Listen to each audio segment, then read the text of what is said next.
সুতরাং আপনাকে পায়ে হাত দিয়ে কদমবুসি করতে যাওয়া এটা একটা বিপজ্জনক।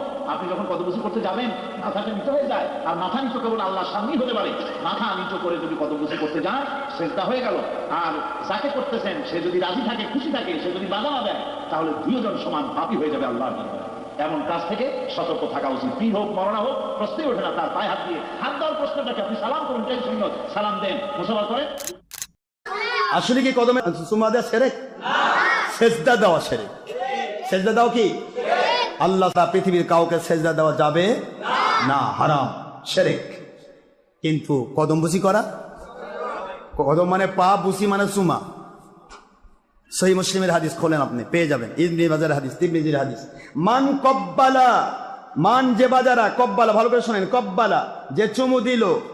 চুমু দিল কোথায়? রিজলা, পা। রিজলা মানে কি? উম্মিহি, তার মায়ের পা। ফাকাদ কব্বালা আতাবাতাল জান্নাত। নবীজি পাক সাল্লাল্লাহু আলাইহি ওয়াসাল্লাম বলেন, সে ব্যক্তি জান্নাতের চৌকাঠে চুমা দিল, তার মানে সে জান্নাতি হয়ে গেল। মার পায়ে চুমু দিলে জান্নাতের চৌকাঠে চুমু দেওয়ার সওয়াব। হুজুর বোঝাতে চাইলেন মায়ের পায়ে চুমু দিলে যদি এই মর্যাদা হয়, মায়ের মর্যাদা পেত না একটা মহিলা সারা জীবন বাবা বিয়ে করা ছাড়া। তাহলে বাবার পায়ে চুমা দিলে তার সে বড় মর্যাদা পাওয়া যাবে, জান্নাতে ঢুকাই দেওয়া হবে।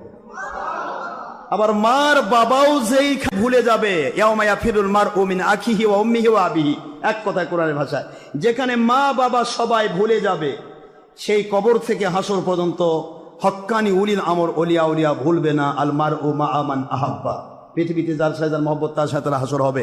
এই কথার ভিত্তিতে হক্কানি উলিল আমর ওলিয়া উলিয়ার পায়ে চুমু দিলে ওটার চাইতেও মর্যাদা আরো বেশি হবে। অলির মর্যাদা, অলিকে চুমু দিলে মর্যাদা হয়, তাহলে অলিদের বেলায়েত আসে নবীদের পা মুবারক থেকে। তাহলে নবীজির পা মুবারক চুমু দিলে সে কি পাবে? সুতরাং একটা আরেকটার পরিপূরক সিস্টেমেটিক ওয়েটে যাওয়া হয়েছে। প্রাইমারি থাকলে হাই স্কুল থাকবে, হাই স্কুল থাকলে কি কলেজ থাকবে, কলেজ থাকলে ইউনিভার্সিটি থাকবে। কিন্তু হঠাৎ করে ইউনিভার্সিটি ওঠা যাবে না যদি নিচ থেকে না যাওয়া হয়, ঠিক না বেঠিক? ভর্তি হতে হবে। যাই হোক, আল্লাহ আমাদের বোঝার তৌফিক দিন। আমরা হঠাৎ করে ইউনিভার্সিটির ছাত্র যেমন হতে পারবো না, হঠাৎ করে আল্লাহ পাওয়া যাবে না। উলিল আমাদের নবী পেতে হবে, নবীর মধ্যে আল্লাহ পেতে হবে। ফিনিশ কথা আমার নয়, আল্লাহ। আতিউল্লাহ ও আতিউর রাসূল ও উলিল আমরি মিনকুম, তিনটাই আল্লাহর আদেশ। সূরা নিসা 59 নম্বর আয়াত, 4 নম্বর সূরা, 5 নম্বর পারা। হে আমার মুমিনেরা, ইয়া আইয়ুহাল্লাযিনা আমানু, হে মুমিনেরা, আতিউল্লাহ, আল্লাহকে মানো, ও আতিউর রাসূল, নবীকে মানো। আল্লাহ এবং নবীকে মানার মতো মানে যারা নিয়ামত প্রাপ্ত বান্দা, তাদেরকে মেনে নাও। আল্লাহ এবং নবী মানা হয়ে যাবে, ওদের নাম উলিল আমর। জোরে বলুন সুবহানাল্লাহ।